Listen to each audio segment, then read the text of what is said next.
अच्छा, तो last topic जो है वो इलेक्ट्रोस्टैटिक्स का या स्टैटिक इलेक्ट्रिसिटी का, वो है charging and insulator.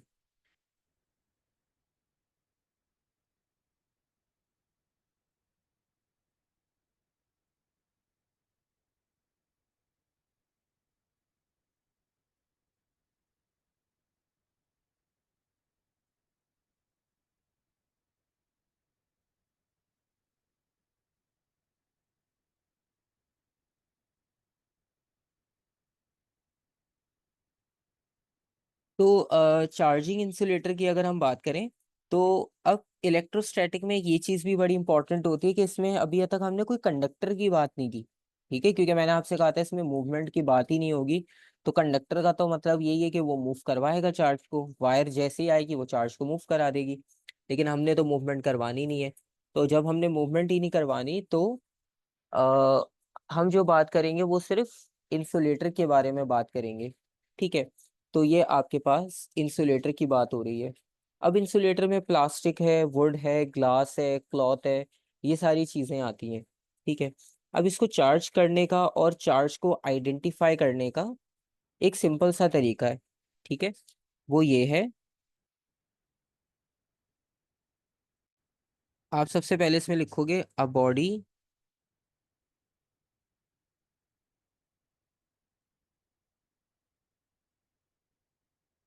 Achieves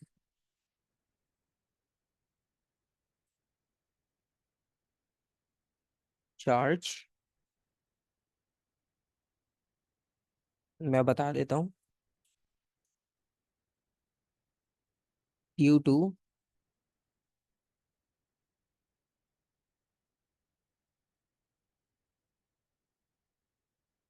the imbalance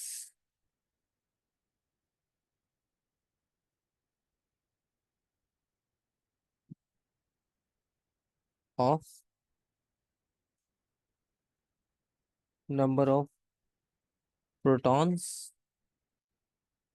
and electrons.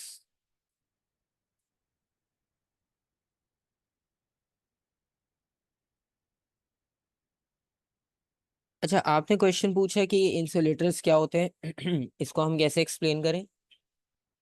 तो हमने स्कूल में मतलब लोअर सेकेंडरी क्लासेस में अक्सर कहीं ना कहीं पढ़ा होता है कि कंडक्टर इंसुलेटर। कंडक्टर वो होते हैं जो इलेक्ट्रिसिटी हीट को कंडक्ट कर सकते हैं, और इंसुलेटर वो होते हैं जो नहीं कर सकते। Conductor means copper, silver, right. और insulator means plastic, wood, glass. ये तो हो गई छोटी बेसिक डेफिनेशन जो हम पढ़ के आए थे। अब इनमें ऐसा डिफरेंस क्या होता है कि एक कर पा रहा है, एक नहीं कर पा रहा। एक बहुत सिंपल सी बात है कि आपने केमिस्ट्री में भी ये चीज पढ़ी होगी कि जब भी हम किसी मैटर की बात करते हैं, तो उसमें आपको स्ट्रक्चर ऑफ एटम, जो चैप्टर होता है केमिस्ट्री का भी या बेसिक साइंस में भी आपने पढ़ा ही होगा। तो स्ट्रक्चर ऑफ एटम में हमें ये पता चलता है कि सेंटर में होता है न्यूक्लियस। ठीक है, जिसका सबसे ज्यादा मास होता है एटम में। तो वो पूरा मास उसका कॉन्सेंट्रेट कर रहा होता है सेंटर में। ठीक है, और उस सेंटर की अगर हम बात करें तो वो सेंटर कहलाता है न्यूक्लियस, और इलेक्ट्रॉन्स जो होते हैं वो उसके अराउंड रिवॉल्व कर रहे होते हैं। ठीक है, जैसे हमारा सोलर सिस्टम है उसमें सन जो है वो समझ लो न्यूक्लियस है।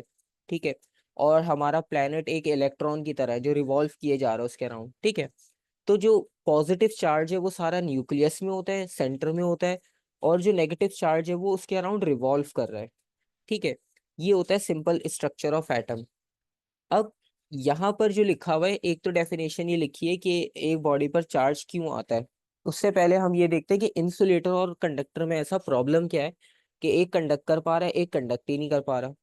ठीक है, तो इसका बहुत सिंपल सा डिफरेंस है। बेसिकली प्रोटॉन्स जो होते हैं, यहाँ पर जैसे अभी हमने बात की कि जो न्यूक्लियस होगा वो सेंटर में होगा, वो पॉजिटिवली चार्ज होगा। और इलेक्ट्रॉन जो है वो इसके अराउंड रिवॉल्व कर रहा होगा।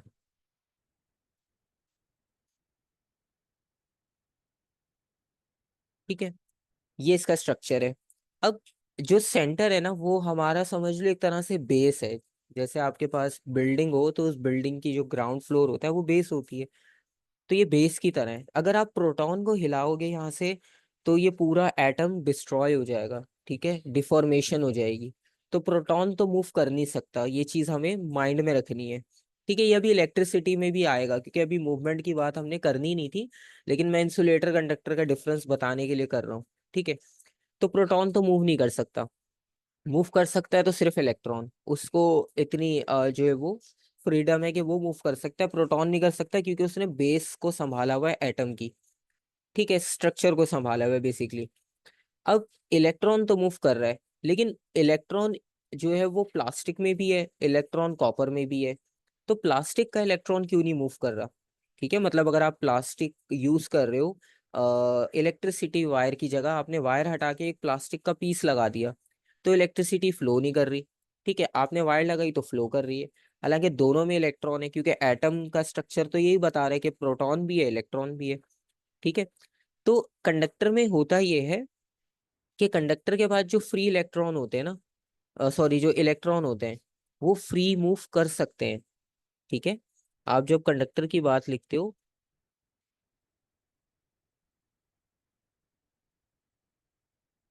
तो कंडक्टर के बारे में आप ये लिखते हो, इलेक्ट्रॉन्स आर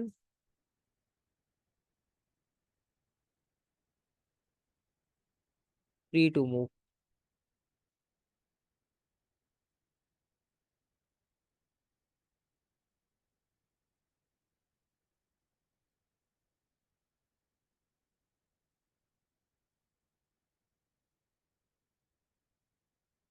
और इंसुलेटर की अगर बात करें, तो इंसुलेटर में भी इलेक्ट्रॉन होते हैं, लेकिन वो सिर्फ अपनी जगह पे रहते हुए वाइब्रेट कर सकते हैं। जैसे हम सॉलिड के बारे में पढ़ते हैं ना कि एटम या उसके जो मॉलिक्यूल्स हैं वो सिर्फ वाइब्रेट कर सकते हैं, वाटर के फ्लो कर सकते हैं। तो इसी तरह से कंडक्टर में इलेक्ट्रॉन फ्लो कर सकते हैं, लेकिन इंसुलेटर में सिर्फ वाइब्रेट कर सकते हैं। इलेक्ट्रॉन्स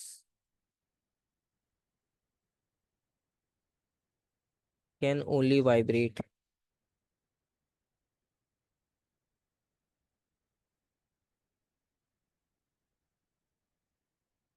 ठीक है, तो ये सिंपल सा आइडिया होता है कंडक्टर और इंसुलेटर का। तो जब भी आप कोई प्लास्टिक, रबर या इस तरह का मटेरियल देखते हो, तो उसमें आपको ये चीज क्लियर हो जाती है कि इसमें इलेक्ट्रॉन सिर्फ वाइब्रेट कर रहे हैं।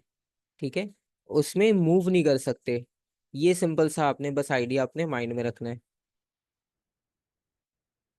ठीक है, और अब इसके बाद हम वापस आते हैं उसी चीज पे, कि जब इसमें मूवमेंट नहीं हो रही, तो हम इसे चार्ज कैसे कर सकते हैं? अगर इसकी बहुत सारी एग्जांपल्स हमारी डेली लाइफ में है। जैसे कि मैं आपको बताऊं, आपने देखा होगा कि विंटर सीजन में क्या होता है कि जब आप कारपेट पे चल रहे होते हो, ठीक है, और हमने सॉक्स और इस तरह के मतलब काफी वार्म क्लॉथ पहने हुए होते हैं, और जब आप मूव कर रहे होते हो, ठीक है, तो उसमें क्या होता है कि जब आप डोर के नॉब को टच करते हो उस पे वॉक करने के बाद, या आप मतलब रूम में नॉर्मल रूटीन फॉलो कर रहे थे, आपने काफी देर बाद किसी मेटल को टच किया, तो आपको एक इलेक्ट्रिक शॉक सा लगता है थोड़ी देर के लिए। ठीक है, तो वो किस वजह से होता है? वो इसी वजह से होता है क्योंकि उसमें चार्ज स्टोर होना शुरू हो जाते हैं। ठीक है, अब ये लॉजिक हमने समझने कि ये हो कैसे रहा है।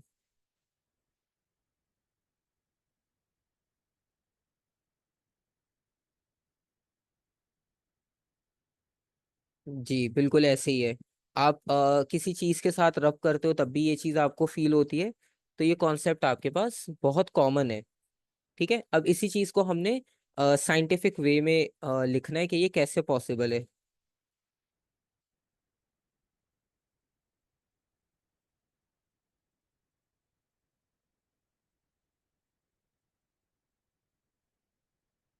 तो इस What's it? Hmm, What did you say? I just left the meeting, so I didn't like hear. Okay,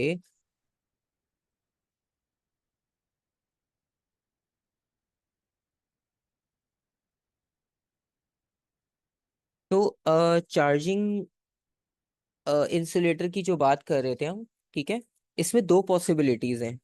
अब क्योंकि एक चीज हमने क्लियरली लिखी है कि electron are free to move, proton के बारे में हमने नहीं लिखा, प्रोटॉन मूव नहीं कर सकता क्योंकि वो न्यूक्लियस में है, उसको अलाउ नहीं है कि वो मूव कर सके फ्रीली। तो इसमें अब आपके पास दो कंडीशंस बन सकती हैं। एक कंडीशन ये कि जब हम दो बॉडीज को कांटेक्ट में लाते हैं, ठीक है, जैसे आपके पास एक प्लास्टिक हो और उसके साथ एक क्लॉथ, आपने ये चीज भी देखी होगी कि प्लास्टिक कोई भी ऑब्जेक्ट हो, बल्कि हमने स्कूल में ये चीज बहुत प्रैक्टिस की होती है कि आप जो है वो प्लास्टिक रूलर को अपने बालों के साथ रब करो और उसको पेपर के पास रखो तो उसके साथ स्टिक हो जाता है। वो भी यही इसी की एग्जांपल है चार्जिंग की। ठीक है, तो बेसिकली हुआ क्या कि आपने दो डिफरेंट सरफेस लिए, आपके हेयर्स बिल्कुल अलग चीज, प्लास्टिक बिल्कुल अलग चीज, दोनों इंसुलेटर, दोनों को आप कांटेक्ट में लाए, दोनों को रब किया, फिर उसके बाद आप एक तीसरे इंसुलेटर के पास गए तो उसने अट्रैक्शन कर ली। ठीक है, तो ये आइडिया जो है वो बेसिकली इसी वजह से आता है कि जब दो बॉडीज कांटेक्ट में आती हैं तो उसमें दो ही चीजें हो सकती हैं। पहली चीज ये हो सकती है कि बॉडी जो है वो इलेक्ट्रॉन लूज कर देगी। ठीक है, if a body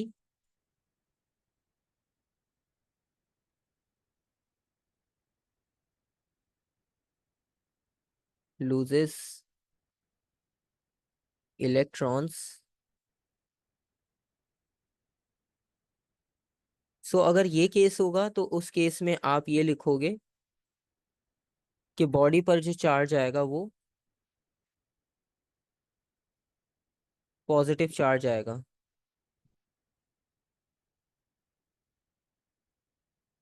ठीक है, और सेकेंडली,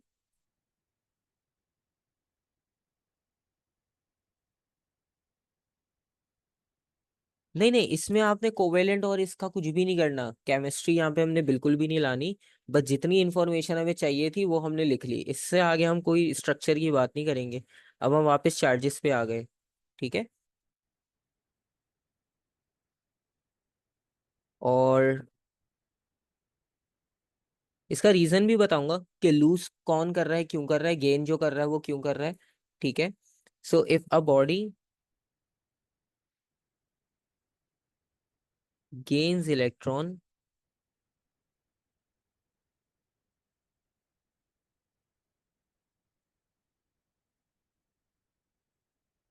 तो उस सिचुएशन में आप लिखोगे कि बॉडी पर आएगा नेगेटिव चार्ज।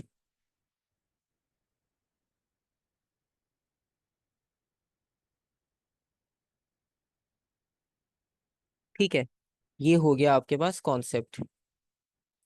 सेकेंडली,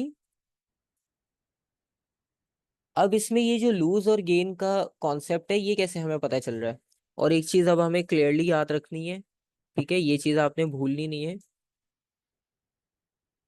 कि प्रोटॉन्स के बारे में अगर कोई बात हो तो आपने यही याद रखना है कि protons can not be added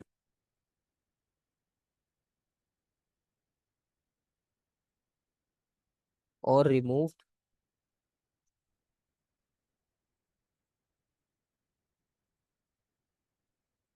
while charging a body. ठीक है, बोल्ड स्टेटमेंट करके लिख दिया ताकि ये चीज आपको हाईलाइटेड रहे।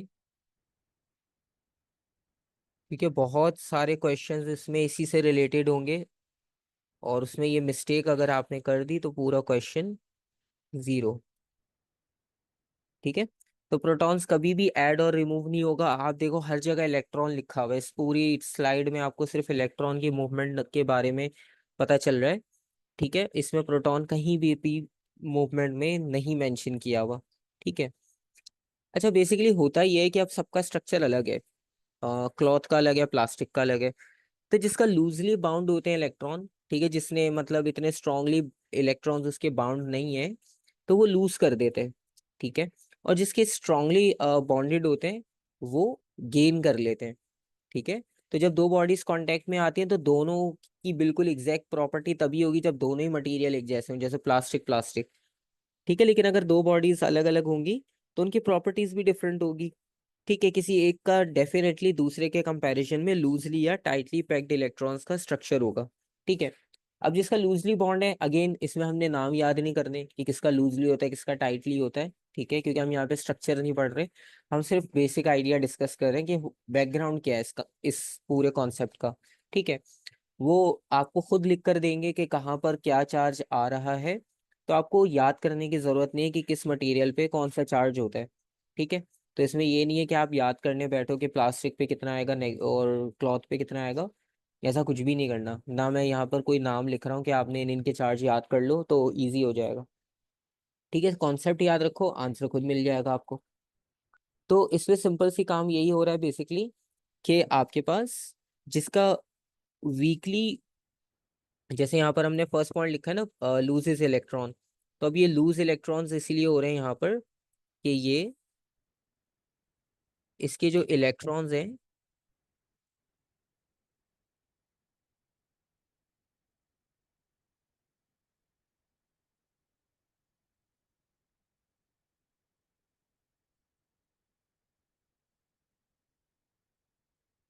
आर लूजली बॉन्डेड, और दूसरा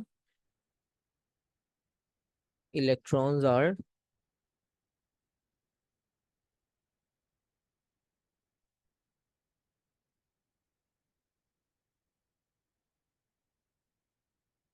टाइटली बॉन्डेड। ठीक है, तो ये इसकी सिंपल सी लॉजिक है। और यहाँ पर आपका ये पूरा कॉन्सेप्ट कंप्लीट हो गया। ठीक है, जो कि चार्जिंग से रिलेटेड था। और चार्जिंग में आपको पता है फ्रिक्शन का मेथड यूज होगा, दो बॉडीज कांटेक्ट में आएंगी, और जब वो कांटेक्ट में आएंगी आप उसे रब करोगे तो जिस स्ट्रक्चर के इलेक्ट्रॉन्स लूजली बॉन्ड होंगे, ठीक है, वो लूज कर देगा, और जिसके टाइटली पैक होंगे वो गेन कर लेगा। तो जो गेन कर रहा है उस पर नेगेटिव चार्ज आ रहा है, जो लूज कर रहा है उस पर पॉजिटिव चार्ज आ रहा है। इस तरह से दोनों बॉडीज चार्ज हो जाएंगी। सिंपल। अगेन नाम याद करने की जरूरत नहीं है, वो आपको क्वेश्चन में लिख कर देते हैं। ठीक है, और ये चीज़ जो है वो जब हम क्वेश्चंस करेंगे तो उसमें मैं आपको क्लियरली दिखा भी दूंगा कि क्वेश्चंस किस तरह से इसके आपसे पूछे जाएंगे। ठीक है।